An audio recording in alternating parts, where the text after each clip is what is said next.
Hoy, lunes festivo, vamos a hablar sobre la teoría, sobre la práctica y sobre el espíritu que ha iluminado nuestra era en medio de las guerras más terribles. Lo hacemos en estos días en que se celebran los 20 años de la caída del muro de Berlín. Lo hacemos en estos días en que el mundo mira con el amnisticio de la Primera Guerra Mundial, va mirando cómo se empiezan a curar heridas que habían sido tan fuertes y tan terribles en la vieja Europa. La historia de la no violencia, como fue aplicada y como habría de transformar el espíritu humano, empieza en los Estados Unidos, en la guerra de los Estados Unidos con México. Cuando Estados Unidos, en México, en la cual va a terminar perdiendo el 67.7% de su territorio por la fuerza de un imperio en expansión contra el cual no tenía ningún chance.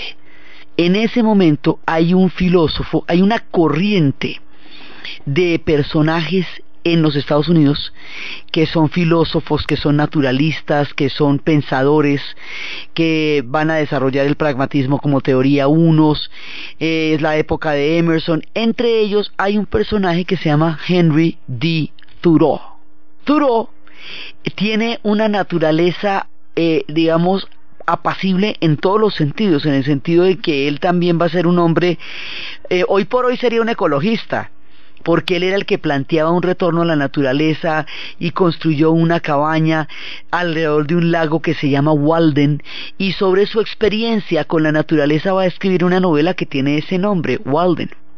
Este personaje fresco de la vida, reflexivo, que andaba pensando como en tanta cosa, un día le dicen que tiene que pagar impuestos para sostener la guerra. Y él dice, no, yo no voy a poder pagar impuestos porque yo no estoy de acuerdo con esa guerra, porque a mí me parece que no es justo que un país vaya a robarle al otro todo ese territorio simplemente porque puede, quiere y no le da miedo, o sea, porque tiene la fuerza para hacerlo. Yo considero que la fuerza no es ningún argumento, que el hecho de que usted tenga cómo hacer las cosas no quiere decir que tenga por qué, ni justificación ni derecho para hacerlas. Entonces no me parece justo. Como no me parece justo, no voy a pagar impuestos para sostener una guerra con la que estoy radicalmente en contra, porque no puedo apoyar algo que va contra mi conciencia. Porque si yo llego a tener un problema entre la ley contractual y la ley moral, tengo que atenerme a la ley moral, porque la ley moral es la irreductibilidad del espíritu humano. Entonces esto viene al hecho de que hay veces los gobernantes se chiflan y se les corre el champú y se ponen como quieren y hacen las leyes más locas, delirantes, arbitrarias o terribles. Y si usted no tiene una guía moral por dentro que le diga qué cosas son éticas y qué cosas no, anda obedeciendo la chifladura que se le ocurra al que tú te imagines. Entonces, cuando hay leyes que definitivamente lesionan el sentido de dignidad, usted tiene que ponerse frente a la ley y decir, yo no puedo obedecer una ley que me lesione como ser humano. Entonces él dice, yo no voy a pagar esos impuestos, a mí me da una pena horrible con usted, pero no las voy a poder pagar, porque no estoy de acuerdo con esa guerra. Entonces lo van a detener y lo van a meter a la cárcel. Y cuando el hombre lo meten a la cárcel, se queda reflexionando. Él lo hizo desde un impulso reflexivo, pero todavía no teórico. Cuando está en la cárcel, que le queda tiempito, se pone a pensar en el concepto del individuo, se pone a pensar en el hecho de que una persona no la pueden obligar a cumplir leyes que van en contra de ella misma, o sea, leyes en las cuales usted vaya a torturar a otra persona. Eso no se puede hacer, porque torturar a otra persona es un acto vil y degradante. Que me dieron a obedecer, que me dieron la orden, pues se la puede dar, pero usted tiene la opción de desobedecerla, porque usted por dentro tiene una conciencia ética, y usted puede decir que no. Pero es que me presionaron mucho. Y dice, sí, puede que lo presione, pero es que usted tiene adentro la capacidad de decidir, y usted siempre puede decir, yo eso no lo obedezco. Es más, Si usted ejecuta una orden de tortura, de desaparición, de alguna de esas barbaridades, usted es personalmente responsable por el cumplimiento de esa orden, aunque se la haya dado un oficial superior. O sea, frente a la obediencia debida, viene una teoría política que este hombre va a desarrollar que se llama la desobediencia civil. Y la desobediencia civil es eso en lo cual usted, cuando hay una ley, como lo que vamos a ver más adelante con Gandhi, que los soldados se puedan meter a su casa cuando quieran, pues no se puede meter a su casa cuando quieran con una orden porque simplemente están ahí, ¿no? Entonces, empieza a revisar el carácter de la ley y el carácter de la conciencia. Y empieza a decir, mire, la obediencia es algo que yo le entrego al otro. Es un reconocimiento que yo le hago al otro. Te reconozco y entonces te doy mi obediencia. Pero si yo no reconozco al otro, aunque me mate, no va a lograr mi obediencia. Entonces, estos ensayos sobre la desobediencia civil son la teoría política de la no violencia. Finalmente, esto fue una voz solitaria. Estados Unidos le quitó a México lo que quiso. Y ahí se armó la primera parte de un lío que ya va en un murote. Pero las palabras de Thoreau quedaron consignadas en una doctrina política. Tiempo después, en otro universo, casi en otra galaxia, con una experiencia muy fuerte en Sudáfrica, Mohandas Karamashid Gandhi entendería a través de toda la tragedia surafricana de la segregación y de la discriminación lo que es la dignidad y lo que es la desobediencia civil. Y después de haber entendido eso en Sudáfrica en carne propia, cuando lo bajaron de un tren, que porque él era un hindú y la gente de su color y de su estirpe no puede montar en los trenes en primera clase. Pero un momentico, a ver cuál es el problema. En el régimen de segregación surafricano eso no era admisible. Entonces él se va para la India, y cuando llega a la India ya tiene la teoría, él ya ha leído a Thoreau. Él se ha formado como abogado en Inglaterra y ha vivido la injusticia en Sudáfrica. Llega a la India y cuando llega a la India empieza a pensar que la India se va a independizar del Imperio Británico y que lo va a hacer de una manera tal en la cual no lo confronte de una forma bélica, porque los fines y los medios no son separables. Sí, mire, aquí hay una diferencia. Si usted tiene altos ideales, eso se le tiene que notar en los métodos a través de los cuales los hace valer. Usted no puede tener grandes ideales y ruines métodos. Usted no puede coger a la gente a maltratarla y a patearla que porque la va a liberar. Porque si la coge y la patea y la maltrata que porque le va a liberar, o que porque la va a maltratar, los hematomas son los mismos. Eso después para distinguir que no crea que este golpe, el de este cachete de este lado, era un golpe bacano porque era para liberarme, pero en cambio este de aquí era para humillarme. ¿Cómo no? Y cuando le cojan puntos en uno y otro cachete, es que son distintos los de uno que del otro.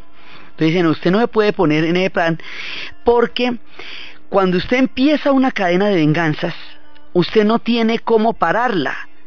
Al ir a responderle al otro de la misma manera como el otro lo ha atacado a usted, usted refuerza los motivos del otro para vengarse. Él le infligirá una agresión peor y usted se va a volver a vengar del otro para poder así quedar de igual a igual con la agresión que él le hizo. En el proceso, usted pierde su dignidad como ser humano en la medida en que se degrada poniéndose en el nivel de violencia y de brutalidad del otro. El fin de la no violencia no es derrotar al enemigo, es avergonzarlo.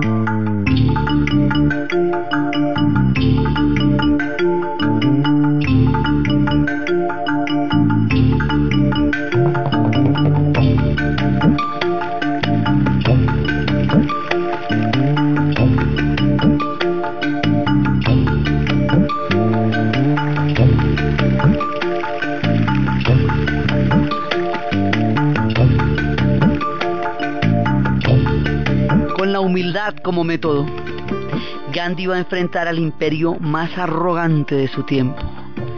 A comienzos del siglo XX, 1 de cada 4 habitantes del planeta Tierra era súbdito del imperio de la reina Victoria. Entonces el hombre ve que se va a enfrentar a un gigante que no tiene comparación con nada en el momento en que lo está haciendo, y lo empieza a hacer desde la humildad. Entonces la idea es que usted no contesta la agresión, pero no obedece.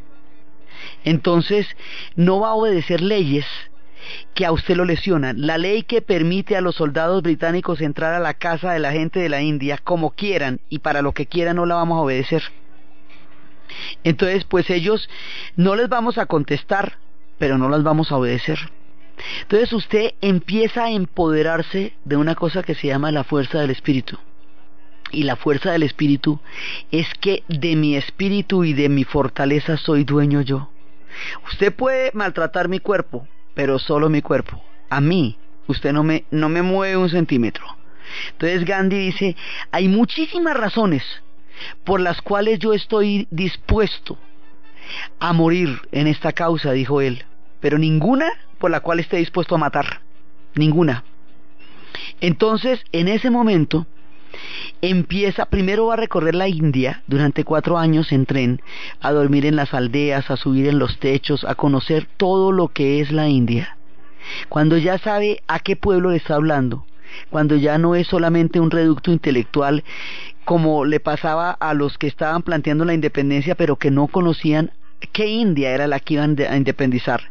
Entonces el hombre, a la teoría de la no violencia de Thoreau, a la desobediencia civil le va a sumar el respeto a la vida, que significa el ahimsa, el saragyava, lo que es el respeto profundo a la vida. Entonces en la religión del señor Jaina, el conquistador, aquel que fue capaz de dominar lo más profundo y lo más terrible de sus pasiones, la vida es sagrada en todas sus formas por el gran ciclo de la reencarnación. Los jainistas no pueden sacar tubérculos porque al hacerlo pueden matar de pronto gusanitos.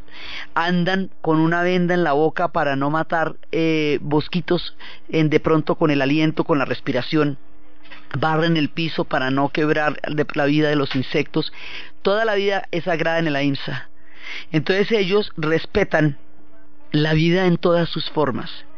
El ahimsa, que es el respeto profundo a la vida, con la teoría de la desobediencia civil, que es el esquema político de Thoreau, con la fuerza del espíritu de la India, es de lo que se va a armar Gandhi.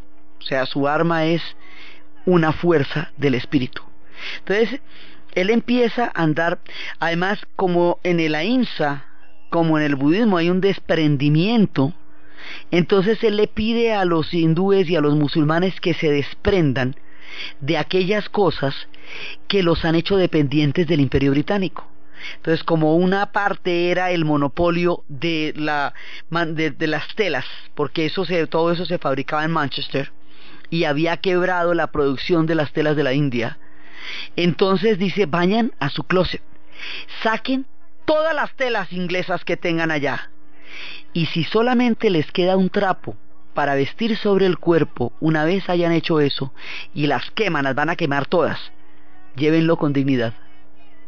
Y empezó a enseñarles a tejer la rueca como se hacía desde tiempos ancestrales, y a respetar el sari con todos los colores de las telas de la India, y ahí quebró la manufactura. ¿Cómo sería de impresionante esto que los mismos obreros de Bristol y de Liverpool, que eran los principales, y de Manchester, perjudicados por un boicot de la India a las telas, recibieron a Gandhi con el corazón cuando fue a verlos, entendiendo que a pesar de que eso los perjudicaba tanto, tenía un sentido ético tan poderoso detrás que no podían menos que sentir respeto por el alma grande, por el Mahatma.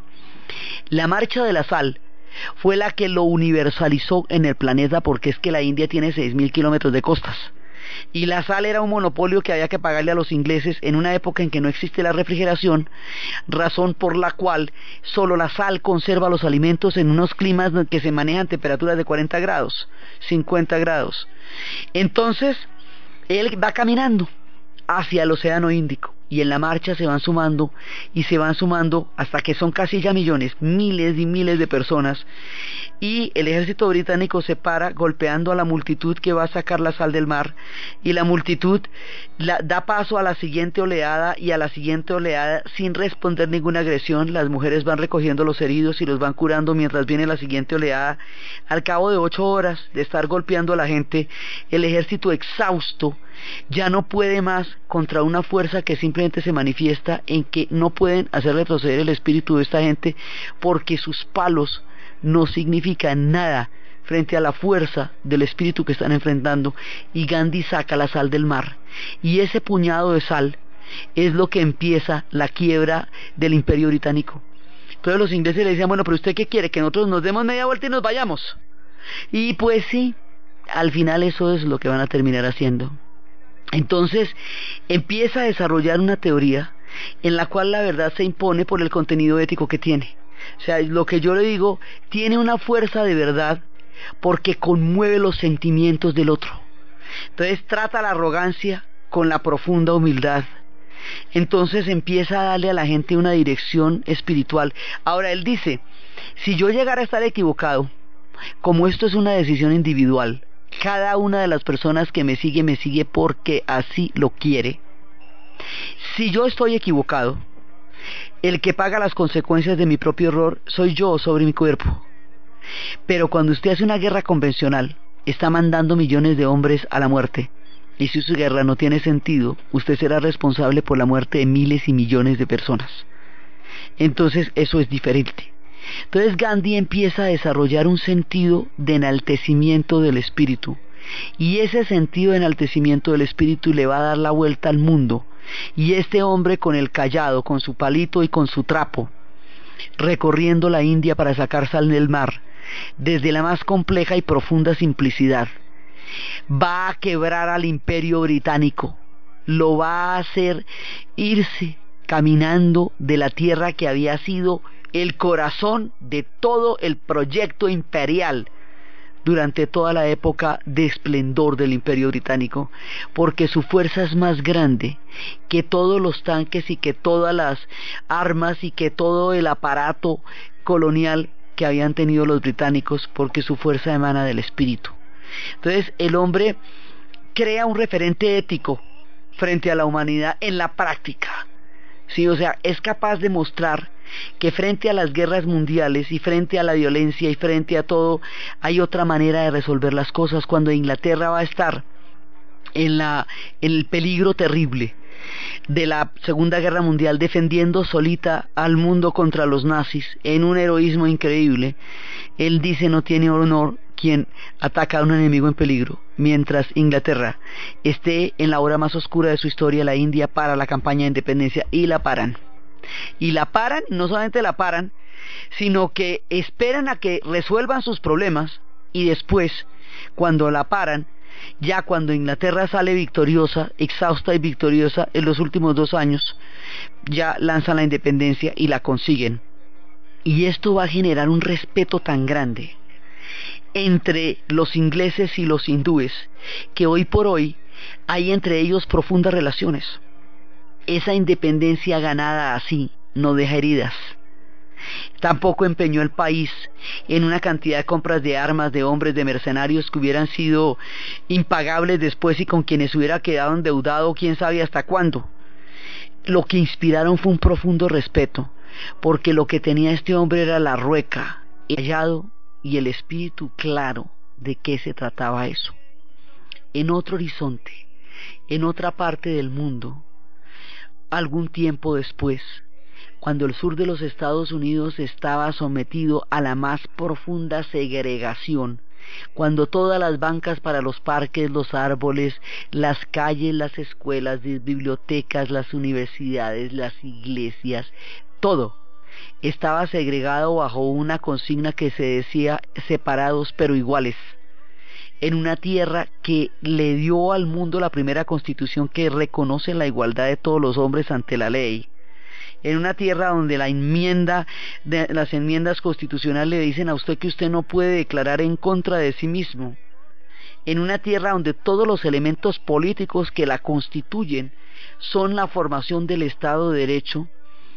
la segregación del sur de los Estados Unidos y todo el aparataje que había para someter a la población negra, para darle una educación degradada, para matarla por ley de fuga, para lincharla sin ningún motivo, ese sufrimiento tan impresionante que hacen sobre un pueblo que había sido traído como esclavo, porque ni siquiera eran libres para llegar a América como todos los demás pueblos que llegaron en busca de oportunidades. Esta gente era libre en África y fue llevada y vendida como esclavos, y después de 300 años de dolor quedan metidos en un esquema de segregación en el sur de los Estados Unidos, donde la vida era imposible y la humillación era lo cotidiano. Y en esos relatos del río Mississippi es cuando sus canciones son sus propias crónicas.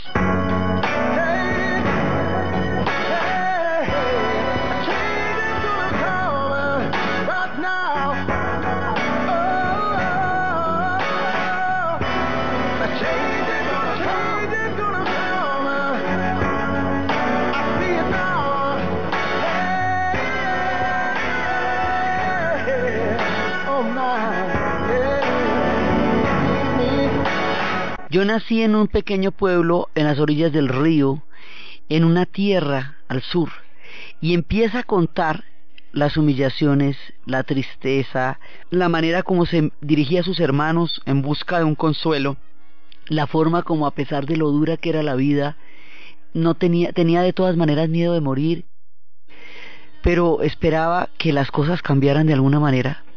Y relata toda esa cantidad de tristeza que era la vida cotidiana de ellos, y dice: un cambio va a venir, yo sé que un cambio iba a venir, yo tengo fe en que un cambio va a venir. Y el cambio llega en el momento en que Rosa Parks decide no darle el puesto a los blancos en la parte de atrás del bus del sur de los Estados Unidos. La parte de atrás de los buses era donde se podían sentar los miembros de la comunidad negra, la de adelante era para los blancos, pero si un blanco quería el puesto, usted tenía que dárselo porque el color era el criterio de superioridad. Entonces ella decide que no, porque está cansada, y finalmente no le da el puesto, y ese boicot, al otro día la detienen y va a haber un boicot contra los buses, y no van a volver a montar en los buses hasta que los buses no sean desegregados. Y es eso lo que inspira a Martin Luther King, al reverendo Martin Luther King Jr., quien, tomando las ideas, la práctica de Gandhi y las ideas de Thoreau, decide que esa es la manera como va a desegregar el sur de los Estados Unidos, y arrancan a marchar. Y empiezan a marchar por las calles, van a las bibliotecas y se sientan en las bibliotecas hasta que le permitan la entrada a los miembros de la comunidad negra, a las cafeterías para blancos hasta que los atiendan, y empiezan a sentarse a no colaborar con las leyes de segregación racial. El paquete de las medidas de lo que se llamaba el Jim Crow System, que es como una especie de... Jim es una forma de llamar a las personas peyorativamente. Crow es cuervo por el color de la piel, y el sistema es porque es el paquete legal.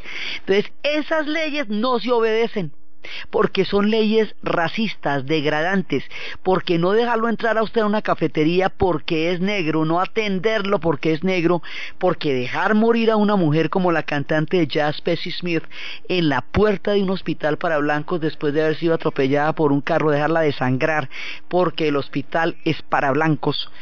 Esa es una ley que no debe cumplir nadie. Nadie debe dejar morir a una mujer porque es negra. Ninguno de esos médicos tendría que haber permitido que eso pasara. Entonces la idea es que esas leyes no se van a obedecer porque son leyes degradadas, injustas y atentan contra la dignidad humana. No vamos a responder, pero no vamos a obedecer. Entonces no se dejan provocar, porque una de las gracias de la no violencia es que usted no se deja provocar, porque dejarse provocar es aquello para lo cual está preparada la sociedad. La respuesta inmediata a las agresiones es un código que se multiplica diariamente y que es el que hace que las personas sean fácilmente presa de la provocación de los otros. Entonces eso lo lleva a usted al terreno. Cuando usted se deja provocar, usted se pone en el terreno del otro, y ahí el otro es el que tiene la ventaja, porque usted ha entregado su calma y su paz a la violencia del otro. Entonces usted no se deja provocar. Entonces eso los insultaban y los insultaban y los insultaban hasta que ellos ya les resbalaran los insultos, porque se dieran cuenta que estaban peleando por una vaina mucho más grande que dárselas de chachito porque a usted lo insultaron por la calle. Entonces empiezan a moverse y esto va a dar una fuerza moral, una cosa tan impresionante que pone a la democracia norteamericana en jaque contra ella misma. Porque es que usted tiene una carta constitucional que dice que es un principio en sí mismo autoevidente que todos los hombres son iguales ante la ley. Y resulta que a usted lo están linchando por ser negro. Resulta que a usted lo están ahorcando por ser negro y los linchamientos eran legales todavía en 1960 en el sur de los Estados Unidos. Entonces usted dice, un momentico, esa democracia que usted está diciendo está determinada por el color de la piel y no por el contenido de la ley. Quiere decir que hay un sesgo ahí que es aberrante y vamos a ponerlo de manifiesto. Entonces lo que hacen es, a través de su forma de sentarse en una cafetería hasta que lo sacaran a palos, sin decir nada más distinto de deme un café y una dona. Entonces lo que el mundo ve es a un tendero blanco sacando a patadas a un negro, golpeándolo con unos palos porque se sentó en su cafetería y pidió que le dieran una dona y un café. No dijo nada más, solo se sentó ahí.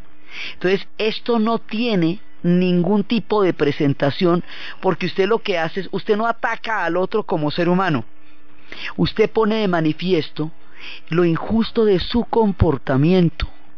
No ataca a la persona, sino a la actitud, que es una actitud que produce degradación y lesión a la dignidad del otro. Usted se lo hace ver al no responderle, pero no obedecerle.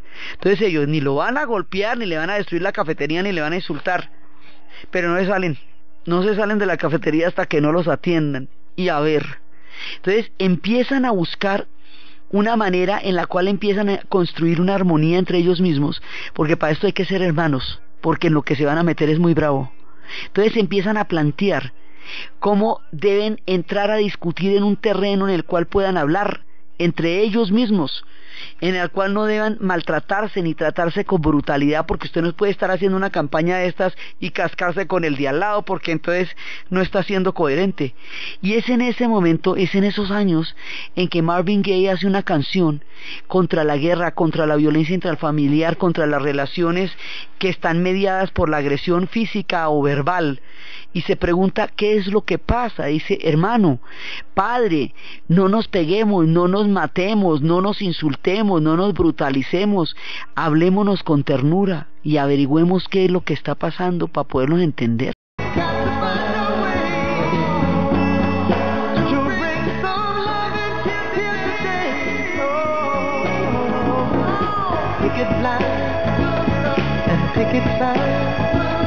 Don't punish me with brutality. Talk to me so you can see what's going on. What's going on? Yeah, what's going on? Háblame, no me maltrates, no me castigues con brutalidad, le habla a su padre. Pregúntame cómo estoy, qué es lo que me pasa, para que tú puedas saber qué es lo que está pasando. La guerra no es necesaria. La guerra no resuelve las cosas. Entonces es sobre esa base que Martin Luther King empieza a marchar. Y su marcha va a transformar la historia de los Estados Unidos, y eso se va a hacer simbólico en el momento en que pronuncie el discurso donde dice que él tiene un sueño en el que algún día sus hijos vivirán en una sociedad y en un país donde sean juzgados por el contenido de su espíritu y no por el color de su piel. Y empieza esta fuerza, cuando él dice, con esta fe he venido de Alabama, con esta fe he venido de Arizona, con esta fe he venido de los lugares más terribles de la segregación, y con esta fe he venido a que hoy ondeen las campanas de la libertad. Deja que las campanas de la libertad vayan a, que repiquen las campanas de la libertad. Y logró desegregar el sur de los Estados Unidos con toda la gente, con todos los cantantes, con todo el pueblo siguiéndolo, sin responder a ningún acto de violencia. Los buses fueron desegregados y los que se marcharon en ellos, que eran una de las partes más bravas de todo, se llamaron los jinetes de la libertad, Freedom Fighters, porque ellos fueron los que emprendieron cuando se bajaban de los buses, estaban esperándolos con mangueras, con perros, con todos. El presidente John F. Kennedy se comprometió con esto. Bobby Kennedy se comprometió con esto. O sea, lograron transformar el espíritu de una nación a través de la transformación de su propio espíritu, y lograron desegregarla, y con eso van a crear un referente ético que cuando se pronuncie una generación contra la guerra del Vietnam, va a utilizar la no violencia como una manera de hacer valer el derecho a no ser arrastrados a una guerra con la que no están de acuerdo, porque usted no puede por la violencia oponerse a una guerra, porque los fines y los medios no son separables.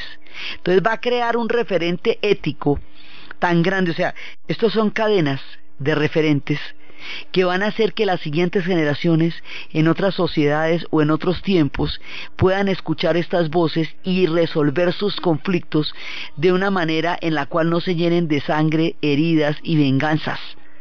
Entonces el hipismo va a ser pacifista por definición.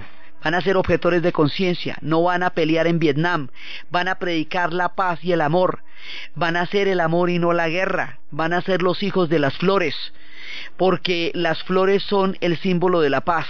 El símbolo de la paz se va a acuñar en Aldermaston, Inglaterra, en 1958, cuando empezaron las marchas contra la nuclearización de la OTAN, porque después de los horrores que se habían vivido con la bomba atómica, era totalmente irracional que se fueran a invertir millones de dólares en armamento atómico, como que no se hubieran aprendido la lección para tener un elemento de intimidación sobre los otros.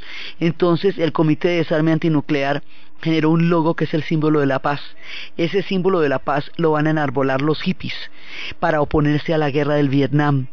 Y la manera como se imaginan un mundo en el cual no exista la violencia, ni la razón para matar, ni la razón para odiar al otro, es lo que va a hacer que John Lennon escriba prácticamente el texto de la utopía en la canción de Imagine. Imagine all the people living for today.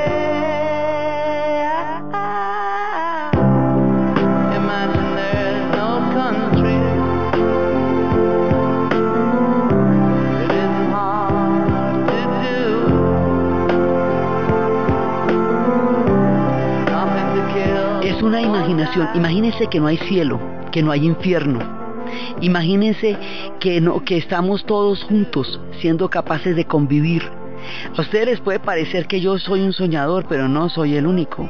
Y espero que un día ustedes me puedan escuchar y el mundo sea uno solo, que no haya razones para morir, que no haya razones para matar, que no haya razones para odiar al otro. Imagínense un mundo viviendo para la paz.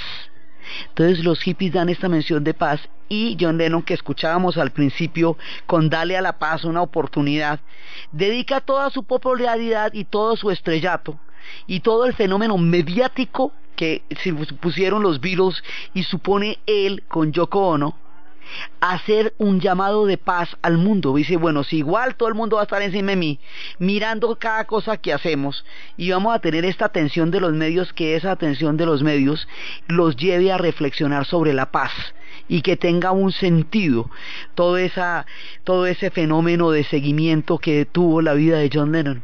Entonces él toma estas ideas contra la guerra del Vietnam y buscando la paz. Y entonces es toda la cadena de la no violencia. Más adelante, ya cuando terminaba el siglo XX, en la década finalizaba la década de los años 80, en el año de 1989, sucedieron las cosas más asombrosas. Y el mundo vio atónito cómo primero los húngaros cortaban las alambradas, cómo después los alemanes del este se pasaban al oeste, creando un éxodo de más de 1 millón de personas, cómo a través de las parabólicas empezaron a llegar las imágenes de lo que estaba pasando en los otros lados, cómo Lech Walesa había empezado en 1981 con el Sindicato de Solidaridad una movilización para buscar reformas al régimen, para tratar de cambiarlo, pero fue aplastado por un contragolpe, y luego en el 89 los húngaros cortan las alambradas, y a través de la movilidad a las fronteras con Austria es que empiezan a llegar los alemanes, y cuando ya son más de 1 millón, cuando ya nadie los puede contener, en el momento en que ya todo esto es la idea de la historia los desborda, es cuando les permiten pasar a la Alemania occidental, y es cuando va a caer el muro de Berlín. Y después de que caiga el muro de Berlín, en Praga, los pueblos de la primavera, aquellos que vieron llegar por primera vez la esperanza después de que los tanques les habían pasado por encima, aquellos que vieron eso, en ese momento salieron a la calle con las llaves, salieron a la calle con los acordeones, protagonizando un espectáculo tan supremamente hermoso que por ese acto de los checos se llamó la Revolución de Terciopelo, porque transformaron toda su vida sin derramar una sola gota de sangre. Los acordeones y las llaves. Las llaves es un símbolo muy europeo que le ponen a la gente cuando ya es hora de irse. Es como que usted prende el carro y ya se toca irse. Entonces las llaves y los acordeones rodearon la plaza de San Wenceslao, donde habían vivido la tragedia, para contar que una nueva era se avecinaba. Bych mohl přinést dar, byť nezbývalo síly. Děkuji, děkuji, děkuji. Děkuji, děkuji za slabost, jež pokoře mne učí. Pokoře pro radost. Y los checos le dan una lección al mundo con sus acordeones. Y en ese momento, ya cuando ha caído el muro de Berlín, empieza el mundo a ver atónito. Eso va a terminar la Guerra Fría. Y al terminar la Guerra Fría, ¿qué quiere decir eso? Que es posible la paz en Centroamérica, porque los pueblos que se vieron sometidos a guerras tan terribles, El Salvador y Guatemala, al no existir la bipolaridad de la Guerra Fría, tienen un marco para buscar la paz. Eso quiere decir que una cantidad de conflictos que estaban alimentados por la Guerra Fría van a tener una salida, hasta la misma Sudáfrica, todo va a tener una salida, porque ha caído el muro de Berlín y ha terminado la Guerra Fría. Este fin de la Guerra Fría y estas celebraciones que se han venido dando con los 20 años de la caída del muro de Berlín, nos muestran cómo Europa cura sus heridas después de 2 guerras mundiales. Cómo van a tratar de buscar otro horizonte, porque empiezan a entender que la guerra no es la única salida. En el siglo XIX se hablaba de que la violencia era la partera de la historia, es decir, que la historia solo avanzaba por medio de la sangre, o que la guerra era la política por otros medios. Entonces, bajo esa consigna se avalaba el uso de la fuerza y de el sufrimiento como una manera de mostrar cambios. Resulta que después de 2 guerras mundiales, la bomba atómica, los campos de concentración, y después de la guerra del Vietnam y todo lo que eso significó, y después del muro que dividió a los alemanes durante 40 años, y a través de los cuales se veían como en un principio, mientras el muro lo iban tapando y tapando y tapando, se mostraban los bebés que iban a ser vistos por última vez hasta que pudieran abrazarse el día que cayera el muro de Berlín. Cuando todo eso pasó, es que se han dado cuenta, sobre heridas gigantescas, que la guerra también se agota, que no es la única salida, y que los pueblos que se han trenzado en una cadena de venganzas se han hundido en la sangre del siglo XX y se siguen hundiendo en la sangre del siglo XXI, sin que ninguno de ellos pueda salir de esta trampa del horror, porque siempre se considera que alguien la empezó. Y entonces nos metemos en el debate de qué es primero, si el huevo o la gallina, porque aquel me dijo, pero yo le dije. Entonces, la no violencia es una manera de crear referentes éticos que hacen que el mundo pueda buscar otra forma de solucionar sus conflictos. Cuando Nelson Mandela sale de la cárcel, cuando después de todo el oprobio del apartheid y 27 años de prisión, en lugar de salir con el ánimo de la venganza, le dice a los blancos que lo han confinado a un sufrimiento infinito: los perdono y los necesito para construir juntos un nuevo país que se llamará el país del arco iris. Y esa frase y esa consigna le da la viabilidad a Sudáfrica, porque si no hubiera pasado eso, se hunden en las retaliaciones y en la venganza y no hubieran encontrado una salida en la historia. La no violencia ha aparecido en las sociedades como una manera de hacer avanzar la historia, las civilizaciones y el espíritu a partir de referentes éticos y no de una glorificación a la venganza. En la medida en que se hace presente en las sociedades, eleva el espíritu humano y le da a la política una dignidad y le da a la ética un lugar en las relaciones entre los hombres. Y eso es lo que se estaba festejando con la caída del muro de Berlín, y eso es lo que se está festejando, lo que se conmemora con un amnisticio de la Primera Guerra Mundial, donde por primera vez, 91 años después, la canciller Angela Merkel va a París en la celebración, en el amnisticio, ya no para recordar la sangre ni la derrota ni la humillación del uno o del otro, sino para recordar que juntos lloraron una carnicería que asoló a Europa, y sobre esta amarga lección aprender el contenido ético de la no violencia. Por eso, por lo que eso es tan importante para la construcción de sociedades, porque da viabilidad y futuro para quienes los hacen y quienes van a vivir en las siguientes generaciones, y por el contenido de ética y dignidad que tiene, hemos estado recorriendo en diferentes escenarios y músicas del mundo prácticas y teorías sobre la no violencia, y quedamos aquí a las puertas del espíritu de festejo de la caída del muro de Berlín y de los vientos de cambio que en un momento dado le hicieron ver a la humanidad que estaban empezando a producirse otras eras y otros tiempos. Entonces, desde los espacios de la no violencia, de los referentes éticos, de los fines y los medios que no son separables, de la dignidad del otro para dignificarme a mí, de la salida del otro en mi propio corazón, de la capacidad de convivir, de entender al otro y de prefigurar otros horizontes distintos a la violencia, la sangre y la venganza, en la narración de Ana Uribe, en la producción de Jessy Rodríguez. Y para ustedes, feliz fin de semana.